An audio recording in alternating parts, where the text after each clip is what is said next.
चाल चक्र। नमस्कार, बहुत स्वागत है आपका। आप देख रहे हैं चाल चक्र और मैं हूं आपके साथ शैलेंद्र पांडे। मानव के जीवन में बहुत सारी घटनाएं घटती रहती हैं। कभी प्रेम होता है, कभी लगाव होता है, कभी रिश्ते होते हैं, कभी दुख, कभी सुख। और इन्हीं घटनाओं में एक बड़ी घटना है धोखा। न चाहते हुए भी बहुत बार ऐसा होता है कि व्यक्ति धोखे का शिकार हो जाता है। आखिर धोखे के पीछे कौन से ग्रह होते हैं और किन स्थितियों में किस तरीके का धोखा मिलता है, आज इस पर बात करेंगे। चाल चक्र में आज क्या खास है, चलिए बताते हैं आपको। चाल चक्र में आज बात करेंगे धोखे से सावधान रहिए, इस बारे में बात करेंगे। धोखे के पीछे ग्रहों की चाल क्या है, इसके बारे में। और धोखे से अगर बचना है तो कौन से उपाय किए जाएं जिससे धोखे से आप बच सकें। तो धोखा जिंदगी में मिलता भी है और लोगों को आप देते भी हैं। दोनों ही बातें ज्योतिष के लिहाज से अहम हैं, महत्वपूर्ण हैं। धोखे की पूरी स्थिति को समझने की कोशिश करेंगे कि धोखा देते कब है, धोखा पाते कब हैं, ये तमाम गणनाएं क्या हैं। लेकिन उसके पहले जान लेते हैं आज का पंचांग। आज तिथि है भाद्रपद कृष्ण पक्ष की चतुर्थी तिथि। नक्षत्र है पूर्वा भाद्रपद, इसके उपरांत उत्तरा भाद्रपद। चंद्रमा कुंभ राशि में, इसके उपरांत मीन राशि में रहेंगे। राहु काल का समय सुबह के 10:30 से तकरीबन 12 बजे तक। पश्चिम दिशा की तरफ आज यात्रा करने की मनाही है, लेकिन अगर यात्रा करना जरूरी है, मजबूरी है, तो जरा सी दही खाकर और भगवान का स्मरण करके यात्रा करेंगे तो मुश्किल से बचे रहेंगे। सबसे पहले जानते हैं कि धोखे के पीछे आखिर कौन से ग्रह होते हैं। धोखे का ग्रहों से आखिर क्या संबंध है।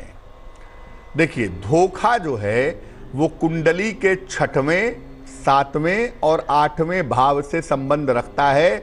6वां, 7वां और 8वां खाना जो कुंडली का होता है वो डायरेक्टली धोखे से जुड़ा हुआ होता है। धोखे के पीछे जो ग्रह सबसे ज्यादा प्रबल रूप से होता है उसे कहते हैं राहु। राहु का मतलब ही है धोखा करने वाला, क्योंकि अगर आपने पुराण की कहानी सुनी हो तो एक राक्षस ने धोखा करके अपना रूप बना लिया था देवताओं का, यानी धोखे की शुरुआत वहीं से हुई थी। राहु धोखे के पीछे सबसे बड़ा ग्रह होता है। इसके अलावा खराब चंद्रमा और खराब बुध भी धोखा देते हैं। अगर आपकी कुंडली में चंद्रमा काफी खराब है या आपका बुध काफी खराब है तो आप धोखा देंगे और धोखा खाएंगे, इसकी संभावना बनती है। जिनकी कुंडलियों में चंद्रमा, बुध या बृहस्पति कमजोर होते हैं उन्हें धोखा मिल जाता है। चंद्रमा कमजोर होगा, रिश्तों में धोखा मिलेगा। बुध कमजोर होगा, धन का धोखा मिलेगा। बृहस्पति कमजोर होगा, कदम कदम पर धोखा मिलेगा। जिंदगी में आप एक कदम आगे चलेंगे, 2 कदम पे धोखा आपको मिलता रहेगा। अगर कुंडली में बृहस्पति मजबूत हो या शुक्र मजबूत हो तो व्यक्ति की धोखे से रक्षा हो जाती है, व्यक्ति धोखे से बच जाता है। पहला जो धोखा है, जो सबसे बड़ा धोखा माना जाता है, वो है धन का धोखा, पैसे का धोखा, फ्रॉड ऑफ मनी। कब होता है ये? अगर कुंडली में बुध कमजोर है आपके तो ऐसा धोखा मिल जाता है। यानी अगर कुंडली में बुध कमजोर है तो धन के मामले में आपको कहीं ना कहीं धोखा मिलेगा, इसकी संभावना जरूर रहती है। कभी कभी मंगल के गड़बड़ होने पर भी ऐसा होता है। मंगल के गड़बड़ होने की वजह से आमतौर पर प्रॉपर्टी के मामले में, संपत्ति के मामले में धोखा हो जाता है। मेष, सिंह, धनु, वृष, कन्या और मकर राशि वालों के साथ ऐसा देखा गया है कि धन और संपत्ति का धोखा ज्यादा होता है। जिसको पैसा देते हैं वो धोखा करता है, वापस नहीं करता। प्रॉपर्टी खरीदते हैं, पैसा फंस जाता है, प्रॉपर्टी में धोखा हो जाता है। दूसरा धोखा है विवाह का धोखा। और आज के समय में जब हम कुंडलियां मिलाते हैं, कुंडलियां देखते हैं लड़के और लड़की की, तो विवाह का धोखा बहुत ज्यादा दिखाई देता है। विवाह का धोखा काफी ज्यादा होता है। अगर कुंडली में राहु का संबंध सप्तम भाव से हो या शुक्र से हो तो विवाह में धोखा होने की संभावना होती है। अगर राहु सप्तम भाव से संबंध रखे या शुक्र से संबंध रखे तो विवाह में धोखा हो सकता है। या राहु का संबंध कुंडली में चंद्रमा या सूर्य से हो तो ऐसी दशा में भी विवाह में धोखा हो सकता है। ऐसे में क्या होता है कि आपको लड़के ने बताया कि वो इंजीनियर है, आपने शादी कर ली, पता चला कि लड़का कुछ नहीं करता है, कोई नौकरी नहीं करता है। या पता चला शादी के बाद कि लड़के की एक शादी तो पहले ही हो चुकी है। इस तरह के धोखे होने की संभावना बहुत होती है। ऐसी दशा में विवाह संबंधों में भी बहुत ध्यान रखना चाहिए, क्योंकि राहु का प्रभाव होने से विवाह के मामलों में धोखा मिलना लगभग निश्चित होता है। ऐसी दशा में लड़की की तरफ से या लड़के की तरफ से ऐसा धोखा सामने आता है जिस धोखे की आप कल्पना नहीं करते। यानी लड़के की पहले शादी हो चुकी है, लड़का जो नौकरी के बारे में बता रहा है वो नहीं है, या लड़की जो कह रही है वो शादी के बाद उसकी पोल खुल गई वो नहीं है। यानी विवाह संबंधों की जब शुरुआत होने लगती है तो वहां पर धोखा होने की संभावना प्रबल रूप से, निश्चित रूप से बन जाती है। ये तो विवाह का धोखा हो गया। दूसरा धोखा होता है वैवाहिक जीवन में धोखा। विवाह करने के समय भी धोखा हुआ और वैवाहिक जीवन में भी धोखा हुआ। प्रॉब्लम क्या है? कुंडली में शुक्र या चंद्रमा अगर दूषित हो, शुक्र अगर दूषित होगा आपकी कुंडली में, शुक्र अगर गड़बड़ होगा आपकी कुंडली में, या चंद्रमा अगर कुंडली में गड़बड़ होगा तो वैवाहिक जीवन में धोखा मिल सकता है। या राहु कुंडली के लग्न में बैठा हो या द्वादश भाव में बैठा हो तो भी वैवाहिक संबंधों में धोखा मिल जाता है। या बृहस्पति दूषित हो तो ऐसे लोगों को वैवाहिक जीवन में धोखा मिलता है। अक्सर उनके पति का या पत्नी का एक्स्ट्रा मैरिटल अफेयर शुरू हो जाता है और इस एक्स्ट्रा मैरिटल अफेयर की वजह से वैवाहिक जीवन में निश्चित रूप से धोखा मिल जाता है। तो अगर आपकी कुंडली में राहु की भूमिका निगेटिव है या चंद्रमा की भूमिका निगेटिव है तो आप शादी करने में भी सावधानी रखिए और शादी के बाद भी इस बात की सावधानी रखिए कि आपके वैवाहिक जीवन में धोखा ना हो। राहु जब भी कुंडली में निगेटिव होगा, राहु जब भी कुंडली को निगेटिवली प्रभावित करेगा, जीवन में कहीं ना कहीं जिस तरीके से वो प्रभाव डालेगा उस तरीके का धोखा मिलने की संभावना बन जाती है। अब अगर आपकी कुंडली में धोखा मिलने के योग हैं तो धोखे से बचने के लिए क्या उपाय करें? क्या करना चाहिए? रोज सवेरे सूर्य भगवान को जल अर्पित करिए, सादा जल, प्लेन वाटर। आपके साथ धोखा हो रहा है या धोखा होने की संभावना है तो ऐसी दशा में रोज सवेरे सूर्य भगवान को जल चढ़ाइए। सुबह सूर्य मंत्र का जप अवश्य करिए। ओम आदित्याय नमः, ओम आदित्याय नमः, इस मंत्र का नित्य प्रातः 108 बार जप करिए। अगर कुंडली में धोखे का योग है तो जिस ग्रह की वजह से धोखे का योग है उस ग्रह की दशा में सावधान रहिए। मान लिया कि चंद्रमा की वजह से धोखा मिलने का योग है तो जब चंद्रमा की महादशा चले, अंतरदशा चले, प्रत्यंतर दशा चले, उस समय सावधान रहिए, क्योंकि उस समय आप धोखे के शिकार निश्चित रूप से हो सकते हैं, इसलिए अलर्ट हो जाना चाहिए। साढ़े साती में और ढैया में विशेष सावधानी रखनी चाहिए, क्योंकि साढ़े साती के दौरान या ढैया के दौरान धोखा मिलने की संभावना ज्यादा रहती है। तो तो 7.5 के मामले में और ढैया के मामले में विशेष सावधानी रखनी चाहिए, क्योंकि यहां पर धोखा होने की संभावना काफी ज्यादा होती है, काफी प्रबल होती है। अगर आपकी कुंडली में धोखा मिलने के योग हैं तो सलाह लेकर के एक पन्ना या एक पुखराज पहन लीजिए, लेकिन सलाह लेकर के पहनिएगा। या तो एक पन्ना पहन लीजिए या तो एक पीला पुखराज पहन लीजिए, उससे निश्चित रूप से आपको फायदा होगा। और एक सबसे बड़ी बात, दूसरों को धोखा देने का प्रयास मत कीजिए। जैसा बीज बोएंगे उसका पेड़ वैसा ही पैदा होगा, उसमें फल वैसे ही लगेंगे। अगर आप किसी को धोखा देंगे तो प्रकृति वही धोखा कई गुना मात्रा में आपको वापस कर देगी। इसलिए अगर आप किसी को धोखा देते हैं तो तैयार हो जाइए, जीवन में आपको धोखा जरूर मिलेगा। और वैसे भी अगर आपने हमारी कहानियां सुनी हो, रिश्ते की कहानियां जो आमतौर पे चालचक्र के बाद आप सुनते हैं, तो उसमें संजय सिन्हा जी कहते भी हैं, और ये बात बहुत मार्के की है, कि धोखा खाना ज़्यादा बेहतर होता है धोखा देने की तुलना में। क्योंकि आप धोखा खा करके अपनी आत्मा की नज़रों में नहीं गिरते, लेकिन जब आप धोखा देते हैं तो आप अपनी आत्मा की नज़रों में गिर जाते हैं, ईश्वर की नज़रों में गिर जाते हैं। और जब आप किसी को धोखा देते हैं तो भविष्य में धोखा खाने के लिए आपको तैयार रहना चाहिए। वक्त एक छोटे से ब्रेक का है, लेकिन ब्रेक पर जाने के पहले ये जान लेते हैं कि चालचक्र में आज की जिज्ञासा क्या है। आज की जिज्ञासा है कि मंत्र जप करने की विशेष सावधानियां क्या हैं, मंत्र जप करने के विशेष नियम क्या हैं, किन बातों का बहुत ज्यादा ध्यान रखना चाहिए, ये बताएंगे आपको एक छोटे से ब्रेक के बाद। भविष्यवाणी चालचक्र।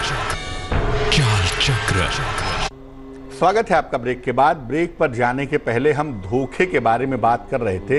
इस बीच एक दर्शक जुड़ रही हैं, महिमा है हमारे साथ बरेली से, उनसे बात करते हैं। महिमा बताइए।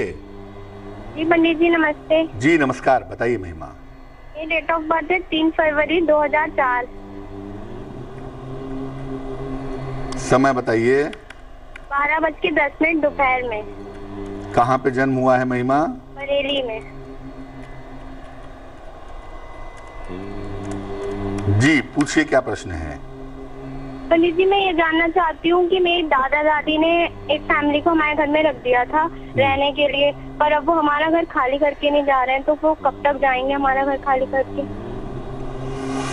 देखो महिमा, जो आपकी कुंडली बनती है उस कुंडली के हिसाब से राहु और शनि दोनों ही आपकी कुंडली में अनुकूल नहीं हैं, और राहु और शनि के अनुकूल ना होने की वजह से अपनी संपत्ति पे किसी और का कब्जा होना या संपत्ति से संबंधित समस्या होने की संभावना काफ़ी प्रबल रूप से बन जाती है।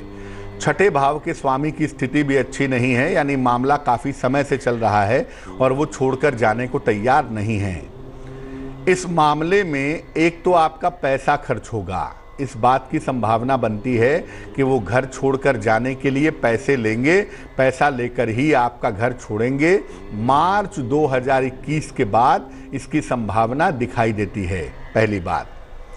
दूसरी बात यह है कि इस कुंडली में आप किसी भी तरह के झगड़े झंझट से अभी बचिएगा, वरना बेवजह चोट चपेट दुर्घटना की संभावना बनेगी। आप चाहें तो कोर्ट जा सकती हैं, कोर्ट जा करके लीगली इस मामले को हल करने की कोशिश कर सकती हैं, लेकिन ज्योतिष कहता है कि मार्च 2021 के बाद पैसे रुपए लेकर के जो लोग हैं वो आपका घर खाली करेंगे, इस बात की संभावना बनती है। ये मामला जल्दी सॉल्व हो जाए, मुश्किलें दूर हो जाएं, इसके लिए दो काम करें। एक तो किसी भी मंगलवार को एक पीतल की छोटी सी घंटी ले जाकर के हनुमान जी के मंदिर में चढ़ा दीजिएगा, और दूसरा काम करिए, रोज सुबह और रोज शाम 108 बार बृहस्पति के मंत्र का जप करें। ओम ब्रह्म बृहस्पतये नमः। 108 बार सुबह, 108 बार शाम को इस मंत्र का जप करें और प्रार्थना करें कि आपका मकान जल्दी से जल्दी खाली हो जाए, तो आपका मकान जल्दी से जल्दी खाली हो सकेगा। वक्त एक और छोटे से ब्रेक का हो गया है, और ब्रेक के बाद वापस आएंगे तो बात आपके राशियों की करेंगे, आपके सवाल का जवाब देंगे और समाधान करेंगे आपकी जिज्ञासा का। भविष्यवाणी स्वागत है आपका ब्रेक के बाद। ब्रेक पर जाने के पहले हम आपके सवालों के जवाब भी दे रहे थे और बता रहे थे कि ज्योतिष से धोखे का क्या कनेक्शन है। अब हम बात करेंगे आपके राशियों की, आपके सवाल का जवाब भी देंगे, लेकिन उसके पहले स्वस्थ रहने के सरल उपाय निरोगी भव में। अगर आप काफी दुबले पतले हैं तो ऐसी दशा में दूध में शहद मिलाकर के सेवन करिए। दूध में चीनी मत डालिएगा, दूध में शहद जरा सा डाल करके अगर इसका नियमित रूप से सेवन किया जाए तो इससे दुबलापन शरीर का काफी हद तक कम हो जाता है। चलिए राशियों के सिलसिले की शुरुआत करते हैं और सबसे पहले जानते हैं मेष राशि। मेष राशि, दौड़ भाग बढ़ी रहेगी। स्वास्थ्य का ध्यान आज के दिन बनाए रखिएगा। सफेद मिठाई का अगर आप दान करते हैं तो आपके लिए बहुत अच्छा होगा। शुभ रंग होगा आपका सफेद और भाग्य होगा तकरीबन 60%। वृष राशि, संपत्ति का लाभ होगा। नौकरी में अनुकूलता आएगी। रुका हुआ धन आपको प्राप्त होगा। शुभ रंग आपका नीला और भाग्य होगा 70%। मिथुन राशि, नौकरी में परिवर्तन के योग हैं। विवाह तय होने का योग बन रहा है। सेहत में सुधार होगा। शुभ रंग आपका धानी और भाग्य साथ निभाएगा 80%। कर्क राशि, मुश्किलें हल होंगी। धन का लाभ होगा। स्वास्थ्य आपका अच्छा बना रहेगा। शुभ रंग पीला और भाग्य होगा 75%। सिंह राशि, व्यर्थ की चिंता हो सकती है। यात्रा में सावधानी बनाए रखें। भगवान शिव को जल अर्पित करें। शुभ रंग आपका लाल और भाग्य होगा 60%। कन्या राशि, काम में व्यस्तता रहेगी। कारोबार में सुधार होगा। धन की स्थिति ठीक रहेगी। शुभ रंग आपका धानी और भाग्य होगा 70%। तुला राशि, काम में व्यस्तता रहेगी। धन का लाभ होगा। नई संपत्ति के योग बनते हैं। शुभ रंग हरा और भाग्य होगा 65%। वृश्चिक राशि, संतान प्राप्ति के योग हैं। संपत्ति का अर्जन होगा। रुके हुए काम पूरे होंगे। शुभ रंग चांदी जैसा रंग और भाग्य होगा 75%। धनु राशि, सेहत का ख्याल रखें। वाहन दुर्घटना से बचाव करें। भगवान शिव की उपासना करें। शुभ रंग नारंगी और भाग्य होगा 60%। मकर राशि, छोटी यात्रा के योग हैं। काम में व्यस्तता रहेगी। धन का लाभ होगा। शुभ रंग आसमानी और भाग्य होगा 70%। कुंभ राशि, आर्थिक स्थिति अच्छी हो जाएगी। मान सम्मान बढ़ेगा। करियर की शुभ सूचना प्राप्त होगी। शुभ रंग नारंगी और भाग्य होगा 80%। मीन राशि, स्वास्थ्य में सुधार होगा। विवाह तय हो सकता है। यात्रा से लाभ के योग बनते हैं। शुभ रंग आपका लाल और भाग्य होगा 90%। एक दर्शक जुड़ रही हैं, तन्वी है हमारे साथ जयपुर से, उनसे बात करते हैं। तन्वी बताइए। पंडित जी नमस्ते। जी नमस्कार। पंडित जी, मेरी डेट ऑफ बर्थ है 16 नवंबर 1990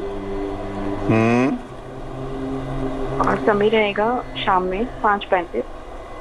कहाँ पे जन्म हुआ है तन्वी? दिल्ली में। पूछिए क्या सवाल है। पंडित जी, अभी मेरी आपसे पहले बात हुई थी लॉकडाउन में, तो आपने मुझे बताया था कि मेरी जॉब चली गई थी, तो आपने बताया था कि जॉब मेरी हो जाएगी, दोबारा लग जाएगी। बट अभी मैंने ज्वाइन करी है एक कंपनी, तो कैसा रहेगा मेरा यहाँ पे? कुछ ज़्यादा मेरे को अच्छा नहीं लग रहा है यहाँ पे, बट स्टिल कैसा रहेगा मेरा करियर यहाँ पे अगर मैं देखती हूँ और मैं अब्रॉड सेटल होना चाहती हूँ फ्यूचर में, तो क्या वो मैं कर पाऊंगी पंडित जी? देखो तन्वी, जो नौकरी आपने अभी ज्वाइन की है ये कुछ समय के लिए नौकरी है। चूंकि आप बहुत परेशान थी तो ईश्वर ने आपके ऊपर कृपा कर दी और कुछ समय के लिए आपको नौकरी दे दी, लेकिन ये नौकरी लंबे समय तक चलने वाली नहीं है। आपको जो परमानेंट नौकरी मिलेगी, बेहतर नौकरी मिलेगी जिसको आप लंबे समय तक चला पाएंगी, वो आपको मिलेगी 23 सितंबर के बाद। यानी ये नौकरी आप ज़्यादा से ज़्यादा सितंबर अक्टूबर तक चलाएंगी, उसके बाद आपको बेहतर नौकरी निश्चित रूप से मिल जाएगी। फिलहाल ये नौकरी करते रहिए। जहां तक फॉरेन में सेटलमेंट की बात है, फॉरेन में नौकरी का सवाल है और फॉरेन में करियर का सवाल है, आपकी कुंडली में उसकी संभावनाएं अच्छी हैं। मई 2021 के बाद आप फॉरेन में नौकरी के लिए प्रयास करिए, फॉरेन में सेटलमेंट के लिए प्रयास करिए। 2021 के आखिरी में या 2022 की शुरुआत में आपकी ये मनोकामना निश्चित रूप से पूरी हो जाएगी। नित्य प्रातः सूर्य भगवान को जल चढ़ाइए और रोज सवेरे 108 बार सूर्य का मंत्र है ओम आदित्याय नमः, इस मंत्र का जप करिए, आपको लाभ होगा। एक दर्शक जुड़ रही हैं, राशिका हैं हमारे साथ दिल्ली से, उनसे बात करते हैं। राशिका बताइए। हेलो जी बताएं राशिका। जी नमस्ते पंडित जी। जी नमस्कार। हाँ जी पंडित जी, मेरे को ये पूछना था कि क्या कहते हैं, हम अपना घर जारी करना चाहते हैं। क्या करना चाहते हैं? हम अपना घर बेचना चाहते हैं पंडित जी, लेकिन वो अभी मेरी मम्मी के नाम पे है, तो हम कब तक सेल करके न्यू घर परचेज कर पाएंगे? जन्म तारीख बताइए। 30 सितंबर 95। समय बताइए। दोपहर में 12:30 बजे। दोपहर में 12:30। 12 बजे। कहाँ जन्म हुआ है? दिल्ली में। शनि फिलहाल ब्रह्मांड में वक्री है और वक्री शनि के रहते मकान बेच पाना थोड़ा मुश्किल दिख रहा है आपकी कुंडली में। 15 अक्टूबर के बाद इस बात की संभावनाएं प्रबल रूप से बनती हैं शनि के मार्गी होने के बाद कि आप ये प्रॉपर्टी बेच पाएंगी। यानी इस साल के 15 अक्टूबर के बाद नवंबर और दिसंबर के समय में प्रॉपर्टी बिकने की संभावना आपकी कुंडली में निश्चित रूप से दिखाई दे रही है। आप हर मंगलवार को हनुमान जी को एक लाल फूल चढ़ाइए और उनको गुड़ का भोग लगाइए और प्रार्थना करिए कि आपकी प्रॉपर्टी जल्दी से जल्दी बिक जाए। उसके बाद गुड़ को प्रसाद रूप में ग्रहण करिए। अगर आप ऐसा लगातार करते जाएं तो आपकी प्रॉपर्टी जल्दी से जल्दी बिक सकेगी। आपका आने वाला समय अच्छा है, इसलिए आपको चिंता करने की जरूरत नहीं है। चलिए अब बात कर लेते हैं उनकी जिनका है आज जन्मदिन। जिन लोगों का जन्मदिन है उन्हें हम सबकी तरफ से जन्मदिन की हार्दिक शुभकामनाएं। आने वाले वर्ष में आर्थिक स्थिति का ध्यान बनाए रखें, करियर के निर्णयों में सावधानी रखें। स्वास्थ्य हालांकि कुल मिलाकर आपका ठीक रहेगा।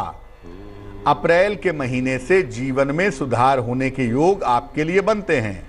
क्या करना चाहिए? पूरे साल भर श्री सूक्तम का अगर आप पाठ करें तो आपके लिए बहुत अच्छा होगा।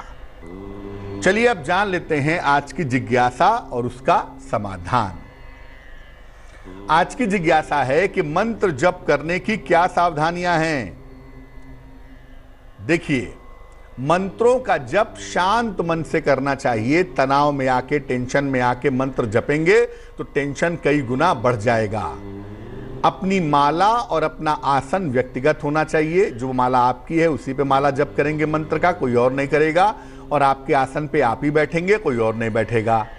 मंत्र जप के बाद अगले 5 मिनट तक जल का स्पर्श नहीं करना चाहिए, वरना मंत्र जप से जो ऊर्जा पैदा हुई है वो पानी में चली जाएगी। चलिए अब जानते हैं आज का शुभ पहर क्या है।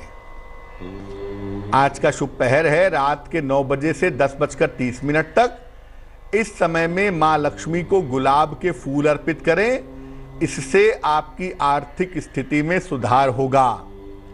लेकिन करेंगे शुभ पहर में ही, और वो समय होगा रात के 9 बजे से 10:30 के बीच में। तो आज के लिए चाल चक्र में बस इतना ही। स्वस्थ रहिए, प्रसन्न रहिए, अपना बहुत ख्याल रखिए। मुझे दीजिए इजाजत और आगे जरूर देखिए रिश्तों की कहानी संजय सिन्हा के साथ। नमस्कार। लेटेस्ट खबरों के लिए यूं ही देखते रहिए तेज, और इस वीडियो के पसंद आने पर लाइक, शेयर एंड सब्सक्राइब करना ना भूलें।